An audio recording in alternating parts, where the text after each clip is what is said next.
எனக்கு வீடு பாதியில் நின்று போச்சு. என் பொண்ணுக்கு மாப்பிள்ளை கிடைக்கல, என் பிள்ளைக்கு பொண்ணு கிடைக்கல, என் பொண்ணுக்கு இது பிடிச்சின்னுக்குது. இப்படி கடவுள்கிட்ட போய் வேண்டாம், வியாபாரமாக ஆக்கிட்டான்.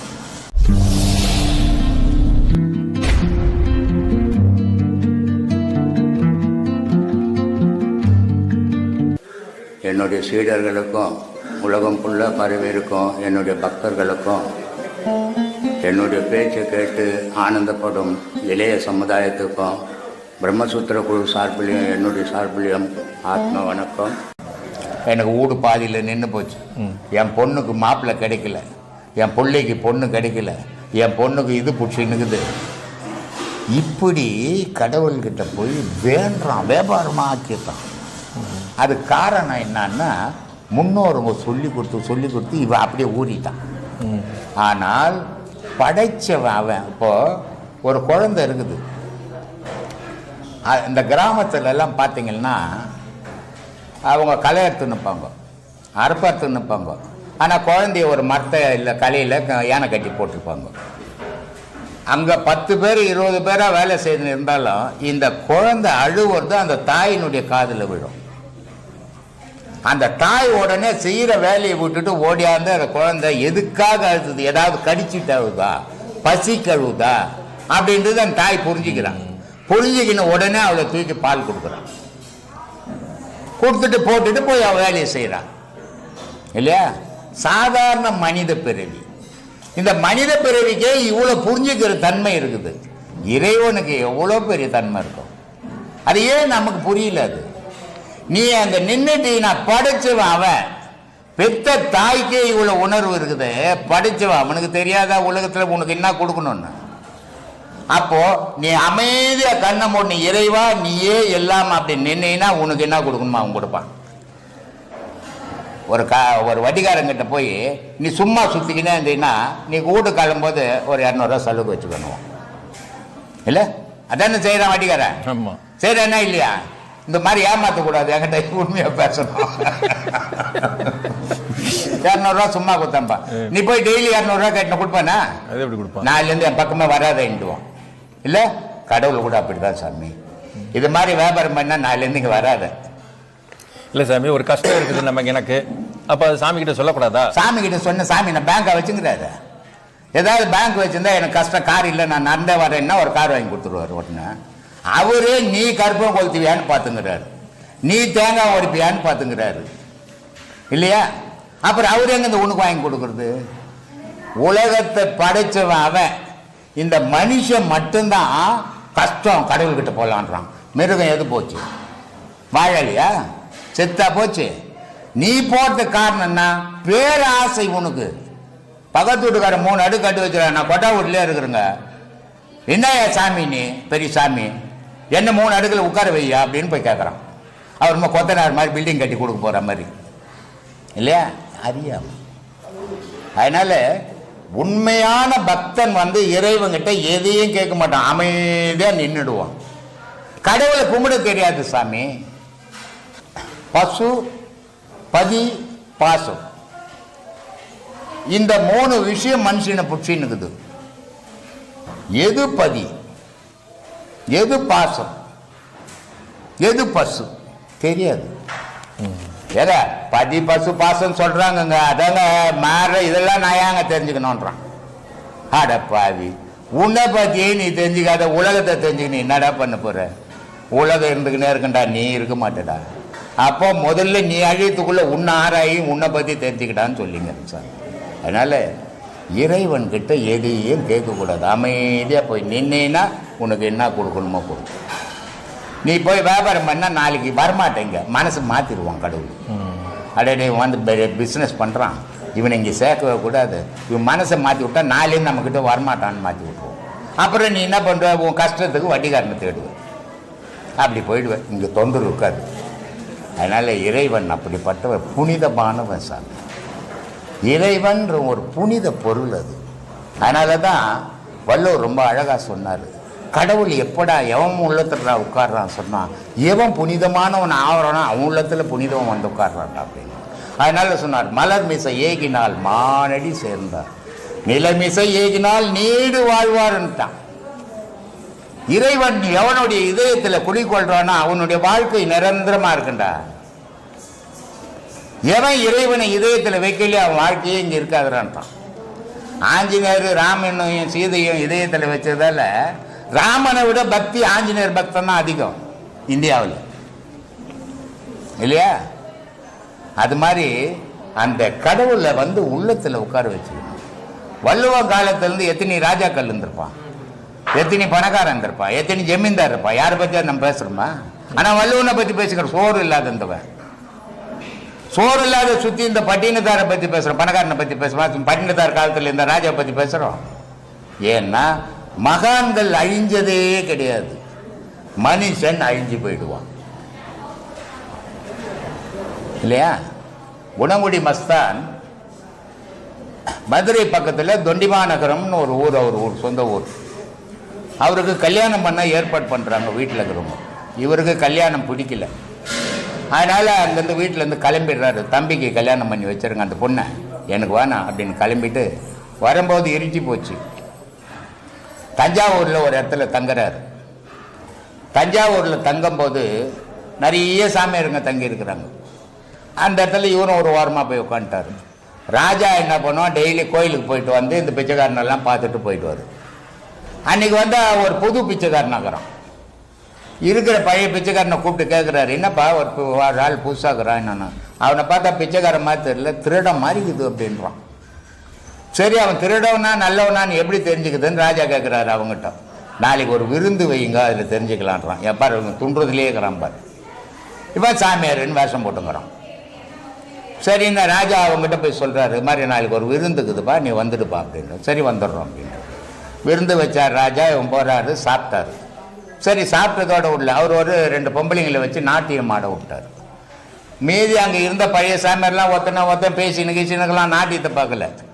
ஆனால் இவர் யாருக்கிட்டுமே பேசல, உத்து நாட்டியத்தையே பார்த்துன்னு இருக்கிறார். இருக்கிற சாமியார்லாம் பேசுகிறோம், பத்தியா பொம்பளை மேலே எவ்வளோ வெறிக்குது பத்தியா, அவனுக்கு பொம்பளையே முறைச்சின்னுக்குறான்னு. ஏன்னா இவன் தகுதிக்கு ஏற்ற மாதிரி மனசு கணக்கு போட்டுரும். இப்போ நான் கூட ஒரு பொம்பளை கிட்ட பேசுகிறேன்னு வச்சுக்க, சாமியார் பொம்பளை கிட்டே பேசினுடாரியா அப்படின்ட்டுவோம். இல்லை, இவன் கணக்கு தானே. ஆனால் எதுக்கு பேசுகிறான் சாமியார்னு தெரியாது. அது மாதிரி அவர் அந்த பொம்பளைங்களையே பார்த்துங்கிறார் நாட்டிய பேரி.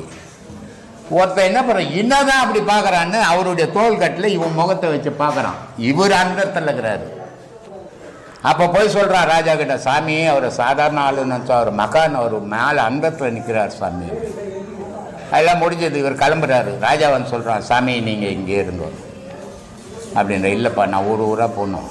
இல்லை, எனக்கு எல்லாம் இருக்குது, உங்களுக்கு என்ன உண்மை என்ன இருக்குது உனக்குன்றார். இந்த நாடே இருந்து. சரி, இதுக்கு முன்னே யாருது? எங்கள் அப்பா இருந்தார். இதுக்கு முன்னே எங்கள் தாத்தா. அப்போ உந்து இல்லை, இது யாரோ வச்சுன்னு காலத்தை தள்ளிங்கிற நீ, உனக்கே ஒன்றும் இல்லை, எனக்கு என்னடா செய்து கொடுப்பேன்ட்டு கிளம்பிடுறான். அங்கே சொல்கிறான் இருக்கிற சாமியாரை பார்த்து, என்னை மாதிரியால் இருந்தாலும் ரொம்ப மோசமானுவேன். அந்த சாமியாருங்களை பார்த்து சொல்கிறாரு, எவனுக்காவது மீசகுதாடா உங்களுக்குன்றார். மீசகிற ஆம்பில சிங்கங்கள் இருந்தால் வெளியினில் என் கூட வாருங்கள். நாசி நிரம்பவும் மயிர்தான், 2 கால் நடுவிலும் ஒரு கூடை மயிர்தான். அந்த ரோசம் கெடுவாரலாம் என் கடை மயிர்தான். குணங்குடி கொண்டாலே தன் உயிர்க்கு உயிர்தான் என்றாரு. என்னை எவன் நம்புறானா அவனுக்கு நான் உயிரா இருப்பேன்டா, என்னை நம்பாத சிந்தி போற மயிருக்கு சமண்டாவேன் அப்படின்றாரு. அப்படி இருக்கணும் ஞானி. நமச்சிவாய என்றிட ஊழ்வினை தீர்ந்திடும் என்று சொல்றாங்க. அப்போ நம்ம நமச்சிவாய என்று உச்சரிப்பு மட்டும் போதும் என்று முடிவு செய்தோம். நாங்கள் எல்லாம் நமச்சிவாய என்று உச்சரிக்க தொடங்கினோம். ஆனால் ஊழ்வினையோ தீர்ந்த பாடு இல்லை. இந்த நமச்சிவாய உச்சரிப்பை எவ்வாறு செய்தால் இந்த ஊழ்வினை தீரும் என்று கொஞ்சம் கூறுங்களேன். நமச்சிவாயான்னு சொன்னீங்கன்னா எல்லா வினைகளும் தீரும். நமச்சிவாயான்ற வார்த்தை இருக்குது, அது சாதாரண வார்த்தை கிடையாது, சக்தி வாய்ந்த வார்த்தை. ஆனால் அந்த நமச்சிவாயன்றது சினிமாவில் சொல்கிற மாதிரி சொல்லிட்டு போகக்கூடாது. சினிமாவில் வருவான், ஒரு மந்திரம் பண்ணுவான், உடனே சாமி வந்து நிற்கும். இப்போ நாடகத்துல எல்லாம் கூட சாமி வந்து பேசிங்குது. அது மாதிரி நினச்சிக்கின்னு பண்ணுறது இல்லை. இது நமச்சிவாயான்றது ஓயாமல் ஒழிச்சுக்கினே இருக்கணும் உனக்குள்ள போய். அந்த நமச்சிவாயான்ற ஓயாமல் ஒழிக்கும் போது உன் உடலுக்குள்ள ஒரு சூடு ஏறும். அந்த சூடு உன்னுடைய பாவத்தெல்லாம் அழிச்சிடும். நீ ஒரு நாளைக்கு போயிட்டு ஒரு வாட்டி போய் நமச்சிவாயான்னு சொல்லிட்டேன் நான் ஓஞ்சி போச்சுறேன்னா ஓஞ்சி போகாது. ஒரு நாளைக்கு வேலை செய்யிட்டு 30 நாள் சாப்பிட முடியுமா? 30 நாள் வேலை செய்தால் தானே மாதம் ஃபுல்லாக சாப்பிட முடியும். அப்போ இப்போ சாதாரண ஜீவனத்துக்கு அப்படிங்குது பாவத்தை அழிக்கிறதுக்கு எவ்வளோ தீவிரமாக அதில் போடணும் நமச்சிவாயா. நமச்சிவாயான்னு ஒரு நாளைக்கு நம்ம நமச்சிவாயா சொல்லிட்டேங்க என் பாவம்லாம் தீரலைங்க என்ன எப்படி தீரும்?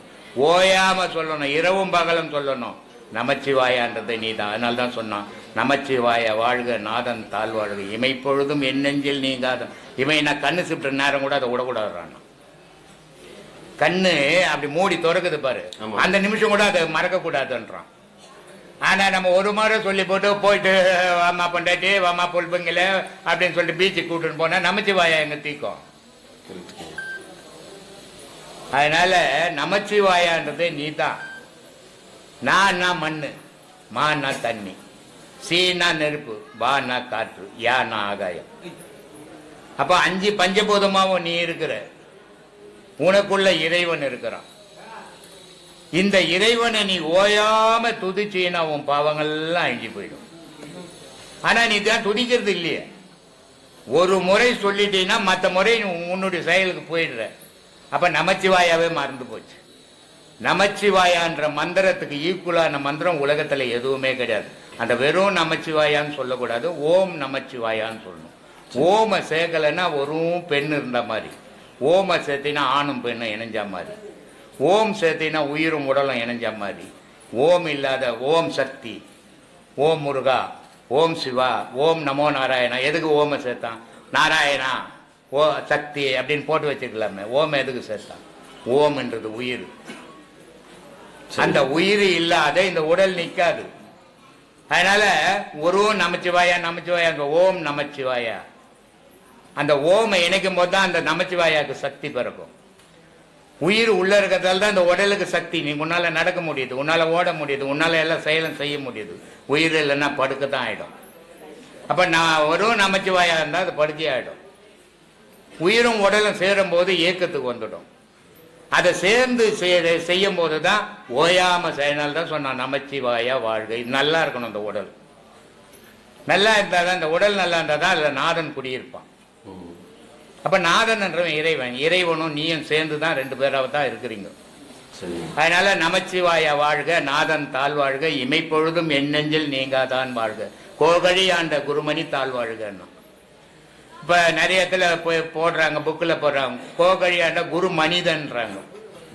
குரு மனிதன் இல்ல, கோகழி ஆண்ட குருமணி. குருமணின்னா கண்மணி. இந்த கண்மணி தான் மனிதனுக்கு குருவா நிக்குது. இதில் தான் கடவுளுடைய இயக்கம் விந்து இருக்குது. டாக்டர் கிட்ட போனீங்கன்னா கண்ணை திறந்து பாப்பா அவர் பழிக்காத பழிப்பாரான்ட்டு. அப்ப அதுல இருக்கிற அந்த சூட்சம விந்து இல்லைன்னு சொன்ன தேராது எத்தனை போயிட்டு வீட்டுக்குன்னுவான். அப்ப கண்ணில் குருமணியா கடவுள் நிக்கிறான் அப்படின்றதுனால சொன்னான் குருமணி தாழ்வாழ்க. இவன் குரு மனிதன் தாழ்வாழ்கன்றான். தப்பு தப்பா எழுதினுக்கிறாங்க, தப்பு தப்பா பேசுங்கிறாங்க. என்ன பண்றது?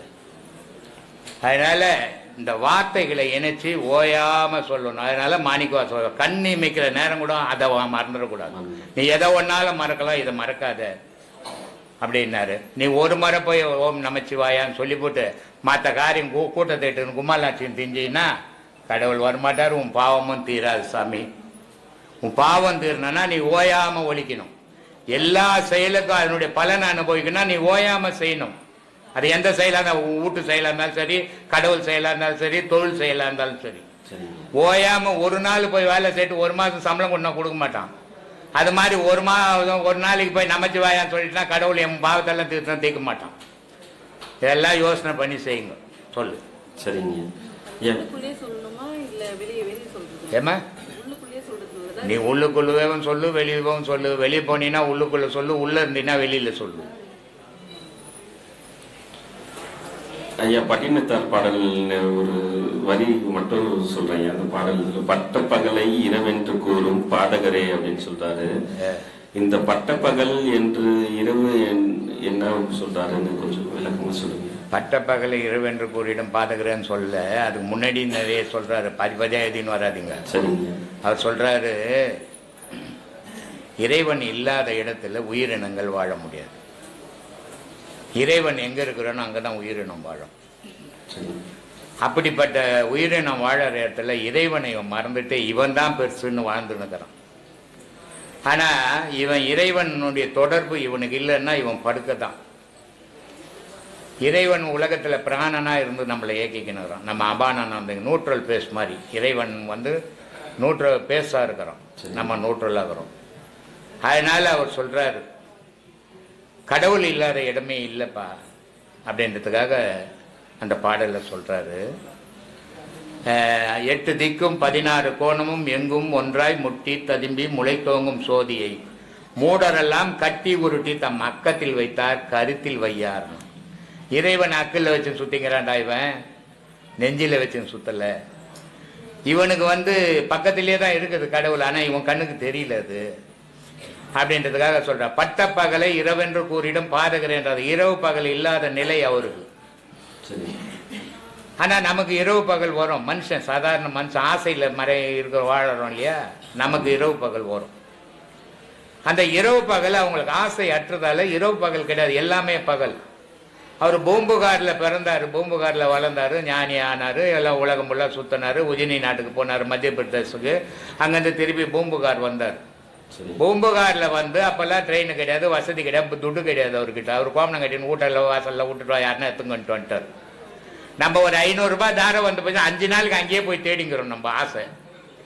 அவர் கோடிக்கணக்கான அரசனை விட அதிகமாக இருந்து கூட விட்டுட்டு வந்தார். அதனால ஆசை அத்து போச்சு அவருக்கு. அதனால அவருக்கு இரவு பகல் இல்லாத நிலைமை ஆகி போச்சு. 2வது இறைவனை இதயத்தில் வச்சிருந்தார் அவர், நம்ம அக்கல்ல வச்சுன்னு சுட்டிங்கிறோம். அந்த இறைவனை இதயத்தில் வச்சதால இறைவனுடைய ஒளி உள்ள கொடுக்கும் போது நமக்கு இருள் இல்லாமல் போயிடுச்சு அவருக்கு. நம்ம அக்கல்ல வச்சுங்கிறதால உள்ளெல்லாம் இருட்டா தானே வச்சுன்னுக்குறோம், சும்மா மேலே வெள்ளையா துணி போட்டுங்கிறோம். இதயத்தை நல்ல கருப்பா அமாவாசை மாதிரி இதில் வச்சுங்கிறோம், பௌர்ணமி மாதிரி ஆக்கிறதே கிடையாது. அதனால தான் பௌர்ணமி பூஜை வைக்கிறேன் நான், கொஞ்சமாவது வெளிப்பீங்களான்ட்டு. சரிங்க. அதனால இறைவனை சுமக்க கத்துங்க. அங்கேருந்து காசு இல்லாத நடந்து ஒவ்வொரு கோவிலா திருவத்தூர் வரைக்கும் வராது. நம்ம பக்கத்து வீட்டுக்கு போனோன்னா பைக் எடுத்துன்னு போறோம், பக்கத்து வீட்டுக்கு போறோன்னா கார் எடுத்துன்னு போறோம். நடந்தே சுத்தினாங்க. அவங்களுடைய குறிக்கோள் இறைவன் மட்டும்தான் உறவு, இந்த மனித உறவே கிடையாது. அப்படி அடைஞ்ச மகான் சொல்றாரு, அவருக்கு ஆனந்தம் பொங்கி போச்சு. அங்க சமாதி ஆக போறாரு, இறைவனோட கலக்க போறார் திருவத்தூர்ல. பேக்கரும்பனுடைய முனைவு உனக்கு எங்க தித்திக்குமோ அங்கதான்டா உனக்கு மோட்சம்னு இறைவன் சொல்லிடுறான். இறைவன் எவ்வளவு பேர் அறிவாளி பார். திருவடி மருதூர்ல பத்ரகிரிக்கு மோட்சம் கிடைச்சிச்சு. அப்ப இவர் கேட்கிறாரு, அவனுக்கு 4 வார்த்தை இங்கிலீஷ்ல சேர்த்து கூட சொல்ல கும்பிட தெரியாது, உன்னை அவனுக்கு மோட்சம் கொடுத்துட்டேன், நான் இவ்வளவு வருஷமா உன்னை புகழ்ந்து தள்ளிங்கிறேன், எனக்கு மோட்சம் கிடைக்கலன்னா உனக்கு கரும்பனுடைய முனை எங்க தித்திக்குதோ அங்கடா மோட்சம்ட்டார். இந்த ஊருக்கு போக மோட்சம் அடையவேன்னு சொல்லலை. சொல்லியிருந்தாருன்னா அவருடைய புகழ் வெளி உலகத்துக்கு தெரிஞ்சிருக்காது. இறைவன் எவ்வளவு பெரிய அறிவாளி பாரு. எல்லா கோயில்லையும் போய் எல்லா கோயில்லையும் பாட்டு பாடுறாரு. அதனால எல்லாருக்கும் அவரை தெரிஞ்சு போச்சு. பத்ரகிரின்னு தனியா ஒரு வரலாறு இருக்க, பட்டணத்தார தொட்டாதான் பத்ரகிரி வருவார். அவ்வளோ புகழ்வாழ்ந்த மகான், புனித மகான் பட்டினத்தார். எனக்கு எல்லா மகானை விட பட்டினத்தாரை ரொம்ப பிடிக்கும். ஏன்னா ஒரு ஏழை ஞானியா போறது ஈஸி, வறுமையில ஞானியா போயிடுவான், பல இன்னல்கள்ல வர ஞானியா வருவான். ஆனா செல்வந்தன் இந்த ஞானப்பாதைக்கு வரமாட்டான். அவர் அவ்வளோ பெரிய செல்வந்தனா இருந்து கூட ஞானப்பாதைக்கு வந்தார். இது இறைவனுடைய கட்டளை. அப்போ அந்த திருவத்தூர் எல்லா கோயிலும் பாடி வரும்போது அந்த லிங்கம் பார்த்தீங்கன்னா நம்ம எல்லாம் பார்த்தாக்கா தவுளூண்டு இருக்குது இல்லையா, கருப்பா ஒரு கல், அது மேல இன்னொரு கல் சொறி வச்சுக்குது, அதானே லிங்கமா இருக்குது. உலகத்திலேயே கடவுள்னு சொல்றது சிவலிங்கம் தான், மற்றதெல்லாம் கற்பனை கடவுள் தான், நிஜம் கிடையாது. ஆனா சிவலிங்கம் மட்டும்தான் நிஜ கடவுள். உலகம் தோன்றிய அப்போ தோன்றியதாதான், இந்த பூமியே லிங்க வடிவில் தான் இருக்குது. மற்ற மதங்கள்லாம் இப்ப வளர்ந்து போச்சு, அதாவது அவங்கவுங்க ஒரு மதத்தை கட்சி மாதிரி ஆகி போச்சு. ஆனா கடவுள் வழிபாடுனா அது சிவலிங்க வழிபாடு தான். அதனால்தான் அவை சொல்லிச்சு, சத்தத்துணுள்ளே சதாசிவம் பார்த்து சித்தத்துணுள்ளே சிவலிங்கம் பார்த்துச்சு. அறிவியல பாடுறா சிவலிங்கத்தை, கண்ணால புற கண்ணால பார்க்காத, தெரியாது உனக்கு அதனுடைய அருமை. அப்படி பார்த்தீங்கன்னா அது கல்லா தான் தெரியும், ஆனா அறிவியல பார்த்தீங்கன்னா அது கடவுளா தெரியுண்டாச்சு. அப்படிப்பட்டது அந்த சிவலிங்கம்ன்றது. உலகம் தோன்றும் போது தோன்றியது, மற்ற மரங்கள் அப்புறம் தோன்றியதுதான். இடையில பழுப்பு நத்த வந்த மாதிரி ஆனால் சிவலிங்கத்துக்கு வந்து கடவுள் அதுக்கு ஒரு பேர் கிடையாது, மதம் கிடையாது, அது தெய்வம் அவ்வளோதான், லிங்கம் அவ்வளோதான். அது எந்த மதத்தையும் சார்ந்தது இல்லை. அப்படிப்பட்ட சிவலிங்கம் எப்படி இருக்குதுன்னு சொல்றாரு அவருங்க. கண்டம் கரியதாம் கரும்பு. அது பார்த்தா கண்ணம் கரையேன்னு தான். கண்டம் கரியதாம் கரும்பு, கண் 3 உடையதாம், அண்டத்தை போன்றதாம், தொண்டருக்கு தித்திக்கும் கடல் அருகே நிற்கும் கரும்புன்னாரு. அது யாருக்கு தித்திக்கும்னாரு? அந்த சிவனுடைய தொண்டனுக்கு அது தித்திக்கலாம். மற்றவெல்லாம் பார்த்தா அது கல்லதாண்டா தெரியும் அப்படின்னு. அது எப்படி இருக்குதுன்னா பார்த்தா எவ்வளோண்டு இருக்குதுன்ற, அது ஆகாயத்துக்கும் பூமிக்கும் சரியா நிற்கிதுறாதுன்றான். அந்த அளவுக்கு ஆனந்த கூத்தாடி இறைவனோட திருவத்தூர்ல ஒற்றி ஊரார்ன்ற கோயிலில் கலந்தாரு பட்டினத்தார். அப்படிப்பட்ட அற்புத மனிதர்கள். ஆனா பிறப்பு மனிதனா தான் பிறந்தாங்க, ஆனா கடைசியில தெய்வமா மாறினாங்க. ஆனா நம்ம அதை மாறவே முடியலையே. ஆசை விட மாட்டேந்த, பாசம் விட மாட்டேந்த, எங்க போனாலும் நம்ம பிள்ளைங்களை முடி போட்டு வைத்துன்னு திரியிறோம். அப்புறம் நமக்கு எங்கேருந்து தெய்வம் வர்றது கூட? இது எல்லாத்தையும் விட்டோம்னா தெய்வம் நம்ம கூட துணைக்கு வரும்.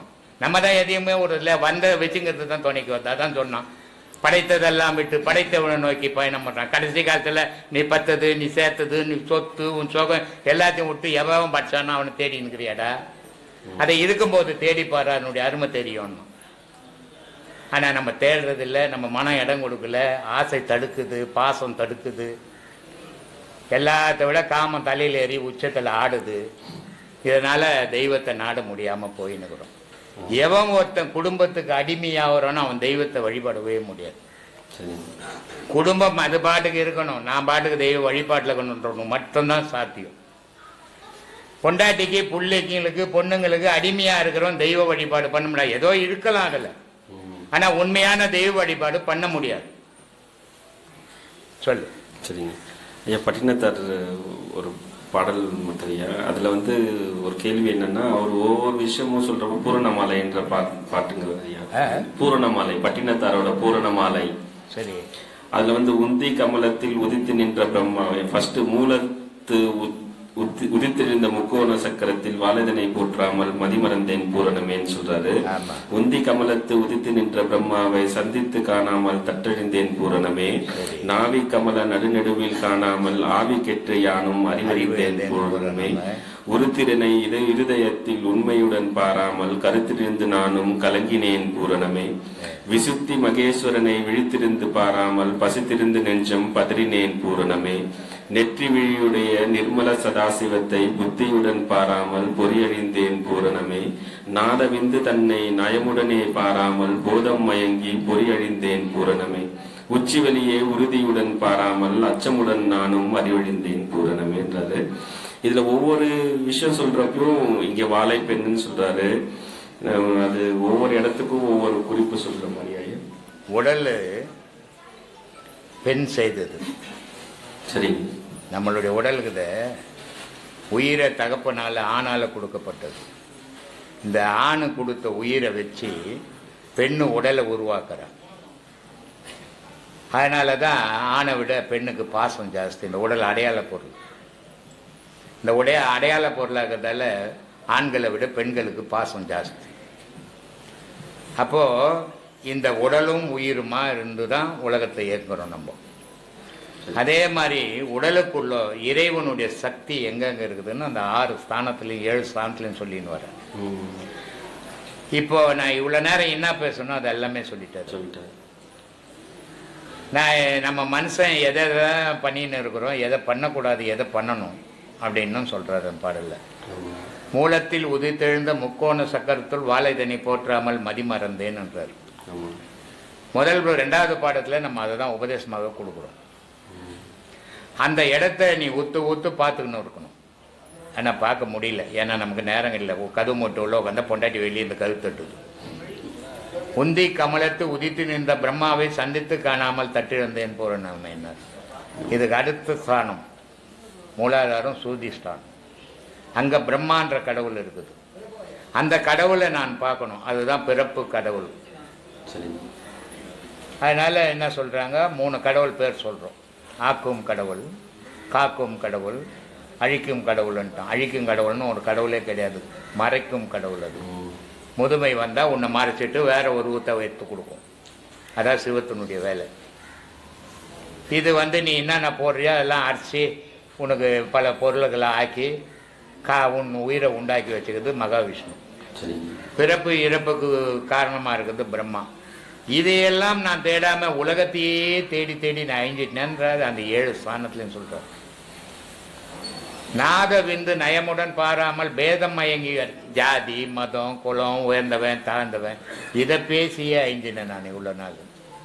ஆனால் எனக்குள்ள இவ்வளோ அற்புதமான சக்திகள் இருக்குது, இதையெல்லாம் நான் அறியாம முட்டாளா வாழ்ந்திருக்கிறேன்னு வருத்தப்படுறாரு. இது அறிஞ்ச பிறகு ஒவ்வொரு மனிதனும் இதை அறியறதுக்கு பழகணும். அதை தான் இந்த உபதேசமே கொடுக்குறோம். உச்சி வெளியில ஒரு ஜான் உபதேசம் கொடுக்குறோம். இது எதுக்கு? இந்த உயிராகப்பட்டது 9 நவதுகாரத்துல போயிடும், இயற்கை இது. ஆனா அந்த பாதையில் இருக்கிறவனுக்கு அப்படி போகக்கூடாது. உச்சி வழியில போனாதான் அடுத்த பிறப்பை சுத்த பிறப்பை எடுக்க முடியும். அதனால அந்த உயிர் போகிறதுக்கு அந்த பழக்கத்தை பண்ணி கொடுக்குறோம். அதை அவங்க சொல்றாரு. இதை பார்க்காம நான் ஊரை பார்த்து மயங்கி கேட்டேனே அப்படின்றார். நம்ம எல்லாரும் அதான் பண்ணிக்கிறோம். அதனால இனிமேலாவது அதை பார்க்க பழகணும். சொல்லுங்க. உண்மையை இயல்பாகவே வந்து கெட்டதை மட்டும்தான் முதல்ல போய் பற்றோம் அப்படின்னு சொல்றாங்க. அதுக்கே நீங்க சொல்ற விளக்கம்? உயிரின் தன்மை கெட்டதை மட்டும் பற்றதில்லை, மனசின் தன்மை கெட்டதை மட்டும் முதல்ல பிடிக்கும்.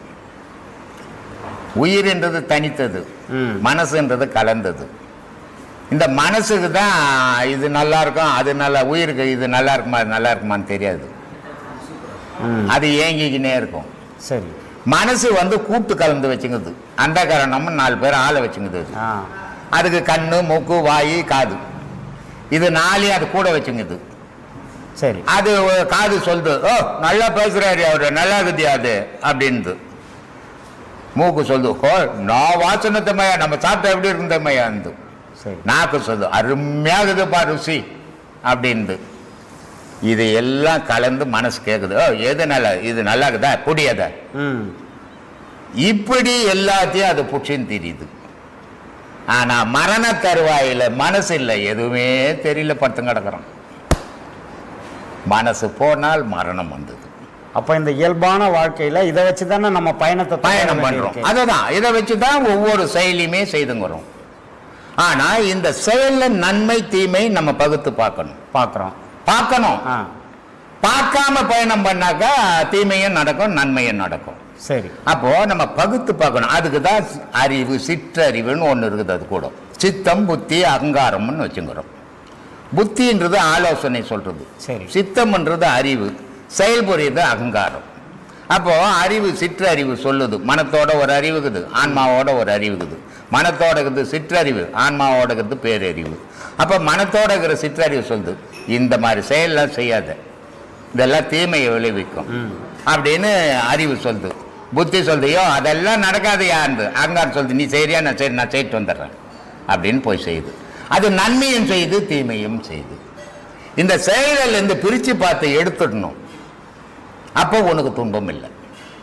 இந்த மாதிரி மனத்தை பக்குவப்படுத்தணும். முதல்ல நல்லதுக்கே பயன்படுத்தி அதுக்கு அந்த வழியை காட்டி கொடுக்கணும். ஒரு மாடு கட்டி வச்சுக்கிற, எங்கேயோ வந்து வாங்கின்னு வந்துட்ட, நீ துடு குத்து வாங்கின்னு வந்தேன்னு மாட்டுக்கிட்ட சொன்ன தெரியாது. அவுத்து விட்டீங்கன்னா இருந்த இடத்துக்கு தான் போயிடும். அது காலையில் அவுத்து விட்டீங்கன்னா அது எந்த பக்கம் போய் மேய்ஞ்சுதான் அந்த பக்கம்லாம் போயிடும். அது அந்த பக்கம் போகக்கூடாது. அப்போ என்ன பண்ணணும், அந்த மாட்டை கையோட புஷின்னு போடணும், கையோட இட்டுன்னு வரணும். அப்படி பழகிட்டீங்கன்னா அப்புறமா அவுத்து விட்டா அது நல்ல வழியிலேயே போகும். அந்த மாதிரி இந்த மனமாகப்பட்ட மாட்டை நல்ல வழியிலேயே போய் பழக்கப்படுத்தணும். அப்போ நல்லதையே செய்யும். எல்லாத்திலையும் போன்னு விட்டுட்டோம்னா எல்லாம் செய்யும். இதான் சாமி மனத்தினுடைய நிலை. ஐயா, அரசு ஊழியர் அவங்க பையன் அரசு ஊழியராக போகணும்னு ஆசைப்படுறான். சரி. அது மாதிரி ஒரு ஆன்மீகவாதியாக வரவங்க அவங்க குடும்பத்தில் எல்லாரும் ஆன்மீகத்தில் வரணும்னு ஆசைப்படுறோம். சரி. அதுக்கு என்ன பண்ணணும்? ஒன்றுமே பண்ண முடியாது. அவனுக்கு அது விதி இருந்தால் தான் வர முடியும். நாட்டில் இருக்கிறவங்களாம் அரசு ஊழியர் ஆக முடியுதா? எல்லாரும் படிச்சிருக்கிறோம். விருப்பம் எல்லாருக்கும் விருப்பம். ஆனால் நடக்குமா? அது நடக்கிறதுக்கு என்ன பண்ணணும்? நடக்கவே நடக்காது. உன் விதிப்படி தான் நடக்கும்.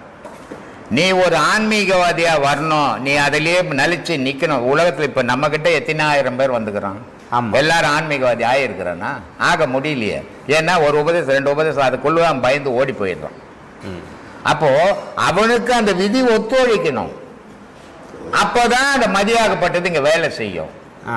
அரசு ஊழியரா போகணுன்ற ஆசை எல்லாருக்குமே இருக்குது. ஆனா படிச்சவனால கூட போக முடியல, படிக்காதவெல்லாம் போயிடுறான். ஆமா இல்லையா? அதனால இது வந்து அவனுக்கு அந்த அமைப்பு இருந்தால் மட்டும்தான் அது நடக்கும். அதுக்கு அடையாளம் கிடையாது. ஆனா அந்த அமைப்பு இருக்கணும், அவனுக்கு இருந்தால் மட்டும் சாதிக்கலாம். இல்லைன்னா ஆன்மீகவாதியா வர்றது வந்து அவ்வளவு சாதாரணமான விஷயம் இல்லை. உலகத்துல இருக்கிறதுல ரொம்ப கடினமான இதுதான். சரி. அதை அந்த கடினமான இவன் மனம் ஏத்துக்காது. ஏன்னா 4 பேர் மாதிரி வாழணும்னு இவன் நினைக்கும் போது இவன் அலங்கோலமா வாழ முடியாது. சரி. அப்படி வர நினைப்பு வரும்போது அவன் ஆன்மீகவாதியா இருக்க முடியாது. சும்மா அதுல வரலாம் போலாம், ஏதோ அப்படி இப்ப இது பண்ணலாம். இப்ப நம்ம கிட்ட எத்தனை ஆன்மீகவாதிங்க வராங்க போறாங்க பௌர்ணமிக்கு. ஆமா. அவ கேட்டா என்ன சொல்ல போறாங்க? நான் ஆசிரமத்துக்கு போறேன், நான் ஆன்மீகவாதிங்கன்னு சொல்ல போறாங்க. ஆமா. அது மாதிரி இருப்பாங்களே தவிர அதெல்லாம் மூழ்க முடியாது. மூழ்கணும்னா அவனுக்கு அந்த விதி ஒத்துழைக்கணும். அப்பதான் அவன் மனம் அது கட்டுப்படும். ஆன்மீகத்துக்கு இருக்கிறதுல ஒரு மனைவிக்கு தந்தை கட்டுப்படுவான், கணவனுக்கு மனைவி கட்டுப்படுவான், மனைவிக்கு கணவன் கட்டுப்படுவான். ஆனா கடவுளுக்கு மனிதன் கட்டுப்பட மாட்டான். ஏன்னா கண்ணால பார்க்காத பொருள் அது. ஆமா. அதனால அதுக்கு கட்டுப்படவே மாட்டான் இவன். சரி சரி. அப்படி கட்டுப்படாத போது ஆன்மீகத்தை அவன் வர முடியாது. கணவனுக்கு கட்டுப்படக்கூடாது, மனைவிக்கு கட்டுப்படக்கூடாது, உலகத்துக்கு கட்டுப்படக்கூடாது, கடவுளுக்கு மட்டும் கட்டுப்பட்டு இருக்கணும். அவன் மட்டும்தான் இதுல வர முடியும். அப்போ கடவுளுக்கு கட்டுப்பட்டவன் எல்லாத்தையும் இழப்பான். இவன் எந்த மனிதன் இழக்க தயாரா இருப்பான்? எவ்வளவு கஷ்டப்பட்டு இந்த லெவலுக்கு வந்தேன் தெரியுமா நானு, அதை விட்டுட்டு ஆன்மீகத்துக்கு போன்மையா, அப்படிப்பட்ட ஆன்மீகம் எனக்கு வானாயா அப்படின்னுமா சொல்லிட்டு போவாங்க. அப்புறம் எப்படி வருவான் அவன்? ஆசைகள்ன்றது வேற, செயல்கள்ன்றது வேற. இல்லைங்க, இது தனியா இருக்கிறவங்களுக்கு நீங்க சொல்றது எல்லா மனிதனுக்கும் சாத்தியப்படாதுங்க. அதுதான் நான் சொன்னேன். இப்போ அவர் சரவணன் கேட்டது கூட என்ன சொன்னேன், இந்த பிறப்புல வரல, ஆனா நீ உயிரோட உறவாடிக்கின்னு இருக்கணும். அடுத்த பிறவில இளமையிலேருந்தே நீ அதுல வருவ. ஆனால் அந்த உயிரோட உறவாடாம பகுட்டுக்கு ஆன்மீகத்துக்கு வர, சாஸ்திரமத்துக்கு வர்றது, பகுட்டுக்கு பந்தா பண்றது, போறது, நான் ஆன்மீகவாதி அப்படின்னு சொல்லிக்கிறதால ஒரு பயனும் கிடையாது. உன்னையே நீ ஏமாத்திக்கிற கதை அது. உண்மையான ஆன்மீகம், நீ ஆசிரமத்துக்கு வந்துட்டீங்கன்னா 1 மணி நேரம் யாரு எது சொன்னா போய் உட்காந்துடணும், அப்படியே உட்காந்து உனக்கு தெரியக்கூடாது.